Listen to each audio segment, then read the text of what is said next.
The Colts, spawning what turned out to be an NFL schedule release disaster, issuing an apology to Dolphins wide receiver Tyreek Hill after trying to win some viral street cred. In the now deleted video, Indianapolis appears to be making light of Hill's controversial 2024 arrest when officers dragged him out of his car in Miami as he tried to drive to a game. No charges from that, but the serious incidents playing out in Minecraft form.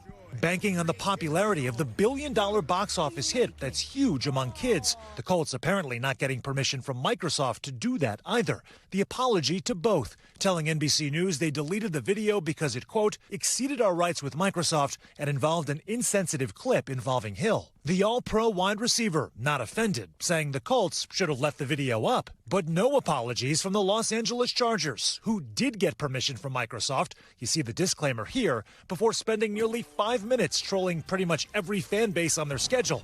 Too many inside jokes to explain here. Others also chasing their viral moment, the Buffalo Bills, using AI. AI, thanks for doing this today. Yeah, I don't know what I'm doing. Why am I here? As in NBA Hall of Famer Allen Iverson, that is. As the Ravens opted for a Severance theme. Hey kids, what's for dinner? Select your player. But the biggest pattern appears to be an appeal to kids. The 49ers invoking Oregon Trail, the Commanders going with Roller Coaster Tycoon, and the Seahawks channeling 80s action figures.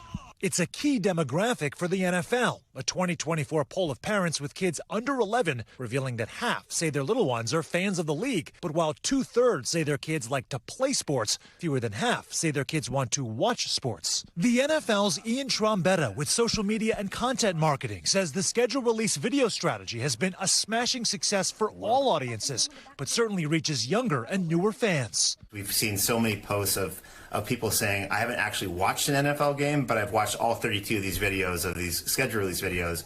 And that gives you an indication that we're hitting, again, that ticket buyer or that season ticket holder all the way down to a fan that may not have ever watched the game. And with some preteens spending up to 4 hours a day on social media, teams now need to pull out all the stops for eyeballs, even if the league doesn't need those eyeballs for another 4 months.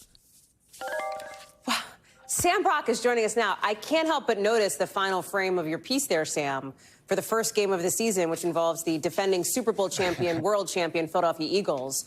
Surely the Eagles also had a viral schedule release video.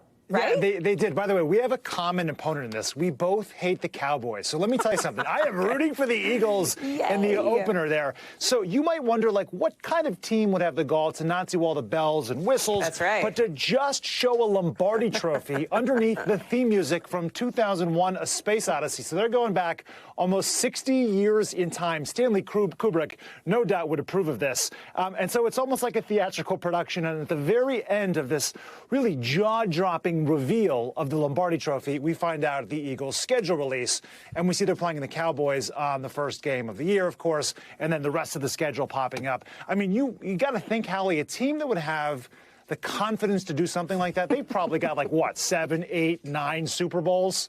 Oh, no, they have 2. All right, relax. In the history of the franchise's existence. You can dial that back. It is, listen, it's 90 seconds of just like Lombardi Trophy beauty. It is, God bless them.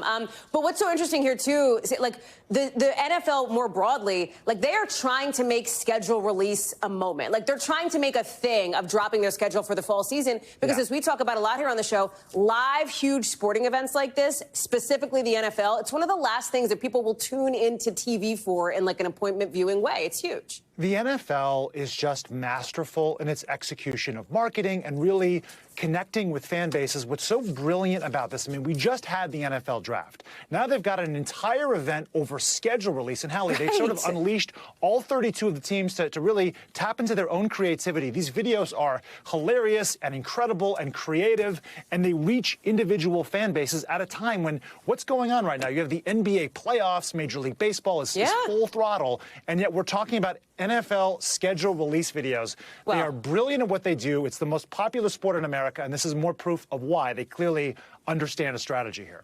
It's true. And I do confess, you know, I'm down for an NFL story like any day of the week when it involves the Super Bowl champion, world champion, defending champion, Philadelphia Eagles. Sam Brock, go Birds. I noticed you warm up to that subject.